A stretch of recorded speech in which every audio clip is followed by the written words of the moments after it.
Thank you. Welcome. Yeah, Okay. welcome to iLearn's featured plenary speaker, Travis Felder, founder of TechRow, who's going to be speaking to us on integrating VR in classrooms. And now I'm going to let you speak, Travis. Go ahead. Thank you, Heather. I've just been so eager to speak to everyone. Thank you. So just to tell you all a little bit about me, I'm Travis Felder. I'm the founder and CEO of TechRow, and TechRow is a company that's bringing immersive media into classrooms currently in the New York City public school system, also in LA Unified School District, including some organizations in Indiana. Our original focus was really on how can we bring this incredible technology um, first into low-income communities. So we were working quite diligently deep in the heart of the New York City public school system to bring this technology into classrooms, particularly in Harlem, which is where we're based. And what we found was that this technology found fast adoption when we focused on the conversational elements of immersive experiences. So today in this presentation, I'm going to speak specifically about, how we make immersive media in classrooms a conversational learning experiences that cuts across, different disciplines. And for those of you that are interested in, taking some lesson plans and perhaps implementing them or looking through a resource, I'm one of the co-authors of the Virtual Reality Guide to Curriculum Development with the New York Times. And that guide could easily be downloaded by simply going to Google and downloading TechRow VR New York Times, and you'll be able to find it very quickly. It's a beautiful PDF that you can go ahead and review. So yeah, with that said, we take a very conversational approach to media in the classroom. Our focus is really on, how can we make these experiences connect in a way that's meaningful for students? And we found that they are quite interested in disclosing and sharing um, their unique perspectives on what they experience, and that can drive a lot of engagement in the classroom. So our focus is really, a couple of discussion starters, get students going on a particular subject, and then they'd go ahead, immerse themselves in the content, and then we have a bunch of activities that follow a reflection where they can share what their experience was like when they participated in a given interaction. So just to give you somewhat of an example of what this can look like, um, I'm going to go through some subjects and take some excerpts from conversational prompts that are actually paired to a library of content. Now, we're in a unique position in the sense that, we have a platform, we have curriculum developers, we have educators that are focused specifically on conversational learning, and they're actually developing all the conversation prompts and pairing them to a very large library of content that we have on the TechRow platform. So here's an example of speaking about bullying. We go into the main prompt, which goes into kind of like the social and emotional components of what bullying can be like, because you want students to really think about that. The reason why we started developing conversation prompts around this particular subject is because it came from demand from the public schools that we were working in. They wanted to mitigate bullying. They saw increases of it actually during COVID, and no one really understood, how to address it within the context of remote learning and hybrid learning environments. So we started to take, action on that, and we built curriculum around a particular piece called Balloon, which follows the first conversation prompt. And Balloon is an incredible short film about a teenager that's experiencing bullying, and it incorporates some surrealism. It's actually quite an immersive piece, and it gives students the ability to have constructive dialogue on this particular subject. After which, they go in and they engage in various other dialogue around what the main characters and protagonists and antagonists had gone through within the experience, and then they discuss it somewhat of in a round table like style. What's nice is that it's drawing on, recall. It's also putting into focus, the actual topic itself, and it's doing it in a way that's immersive and incorporates multimedia components, and of course allows them to go into an exchange, with each other. So that's an example of how we kind of looked at that particular subject.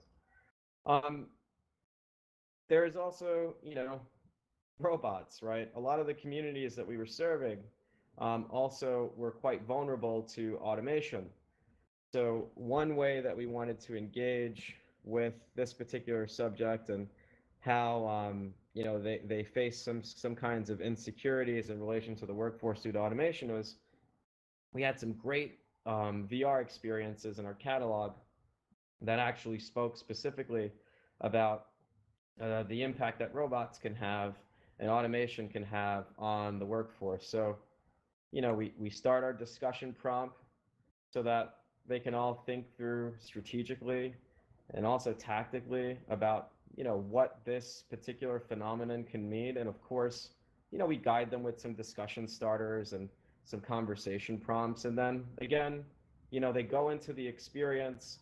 In this case, it was this is the Possible series brought to us by one of our partners within. And they learned about Boston dynamics. And then they came back from their experience and they had constructive dialogue specifically on, what it was like learning about the Boston Dynamics labs and how that could particularly relate to them as they get older, graduate, and then approach the workforce. Another example, and generally we're building and we're adding to our library and building up our curriculum based off of school system demand. We were working with students in Los Angeles who were first generation students, so they really didn't have a lot of reference in regards to what university life would be like. And our focus in this context, taking a conversational learning approach, was how can we prepare them for what's to come in terms of applying for college and what it's like to be on campus.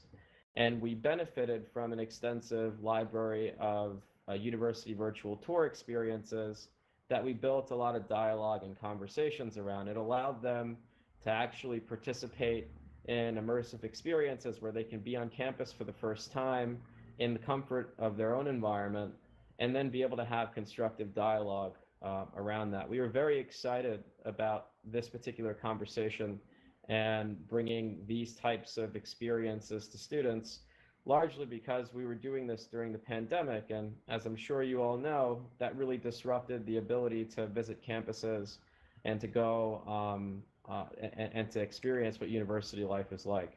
So being able to bring this into a remote learning environment where that kind of dialogue could come in a smooth and comfortable way was actually amazing for students. And oftentimes, when university is introduced to this particular profile of student, you're often getting the nuts and bolts of the FAFSA. How do you apply for college? How do you sort through safety schools? And we incorporated that into our curriculum, but we went a step further to also speak about recreational interests and what it's like to actually participate in groups and understanding what student life could be like. So that was also an amazing experience, and just a few ways in which we kind of approach integrating this great technology into the classroom and making it real for students. So I'm going to go ahead and pause there and kind of take questions because it's a small enough group in case there are any questions that you might have for me. And yeah, I'll go ahead and stop there.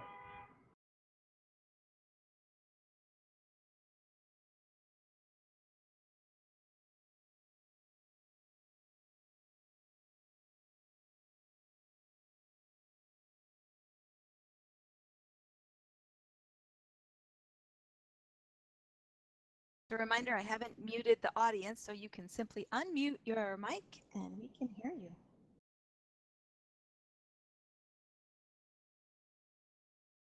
Wow, Travis, this is Jonathan Richter. Thank you so much. That was, I mean, super fascinating stuff. I love that you're using these reflection prompts to help students explore their possible futures. And then it seems like you're also using like scaffolds to help them prepare for the tests they have to take and the things that they're doing. What incredible work. Wow, kudos. I how what's the process that you use to come up with these reflection prompts? How do you choose what what questions to ask around different subject matter would be? Sure. So the questions are generated around teacher demand. So oftentimes we'll get a teacher that is using our platform to integrate our content into their curriculum and into unit plans, and they'll say, you know, we really need some supportive tools around driving greater dialogue around the subject on World War II, for example. Could you help us develop some conversational prompts that integrates with the technology so that we can really make the use case a practical one? So it's really a co-developed experience with our school communities to make the technology practical. And the reason why we take this approach is because we want the platform and we want the experiences to be usable. And oftentimes that can get lost in the actual product. And what we found is that these conversational prompts make it quite useful to classrooms, and it eases adoption, particularly with integrating it with themes. So it's co-developed and created alongside our school communities. Absolutely awesome. Yeah, I taught graduate students here in Montana, and we the practicing they're all practicing teachers, kind of doing a weekend cohort type style, and we created electronic portfolios that were standards based. So they also focused on the standards for their classroom for teaching and learning, and we used critical reflection um, as well as creative problem solving and future focused scaffolds in a much the same way using these sort of recipes. So I really resonate with a lot of the stuff that you're presenting, and it's just I'd never ever thought about putting it into a VR headset, so I'm just kind of blown away. Thank you. This is so cool. Thank you. Yeah, thank you. I had Alice Anderson with Kansas State University, and I have looked at the New York Times video area there. We're putting in a VR lab in the library, and I am curious how your conversations with the teachers go in terms of, you know, do they seek you out? Do you need to seek out them? Because we're going to be new, we're not opening the lab until fall. It's kind of we're wondering if anybody's going to come kind of question. So what has been your experience about getting teachers to talk to you about integrating this into their classroom? That's a really great question. We've been in a pretty fortunate position in the sense that a lot of the schools and educators have been coming to us, especially now at a time where, well, student disengagement was a challenge pre-COVID, and it's even more of a challenge now. And I think that now that teachers have a little bit more, well, schools have a little bit more access to financial capital and more flexibility to deploy that capital towards, technology that could support increases in student engagement. We're seeing just more of an influx there. So I think the messaging for teachers is has always been for us, this is a great technology to engage students. And where it becomes resourceful to them is when there's curriculum that's easy to turnkey and supports, content thematically. That's really helped. And we've focused largely on, I would say, mobile VR, so that it's very accessible and inclusive of multiple types of school environments. And I think that that's also been equally helpful in our conversations with teachers. So we almost reference the experiences similarly to how, an educator would use video. That's an Oh, easy concept to understand because, right. video is the most widely used technology in schools today, arguably. And approaching it from that lens just makes it a little bit more relatable, rather than coming at it from, this technology is rather than overemphasizing the product side of the technology, we focus more on the education and usability side of video and how it's very similar. That's very helpful. Thank you. Sure. For your question.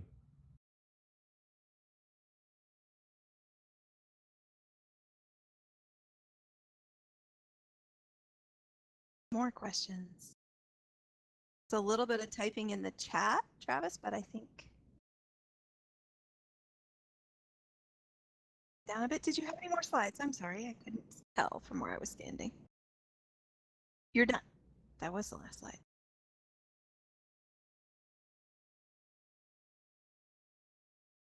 Yeah. This is amazing. This is my first presentation inside of a Verbella environment. So I want to thank the iLearn team for this opportunity. This was awesome.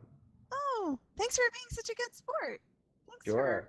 for coming in, walking in, and I did figure out that I modified the time a few days ago. That was me, but this was my original intention, so that I'm gonna stick with that story.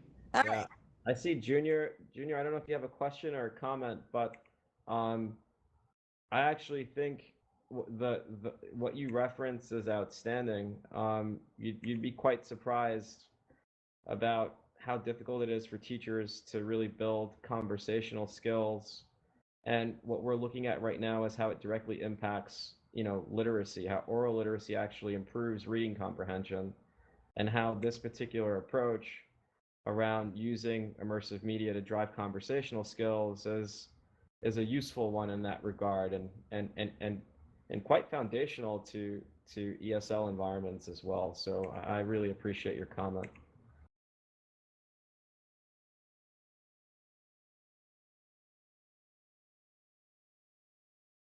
Great. Awesome. All right. Thank you so much, Travis. Heather. Don't walk off the stage yet. F4 for Travis, and that's your clapping. So we can get some clapping from the audience for you, Travis. Stay right there. Stay right there. The main event is finished, but we're going to stick around for a few minutes to, I don't know, maybe show Travis some animations from the audience. Thank you again to our videographers, Tony Cube Studios, and the YouTube audience. Go ahead and end the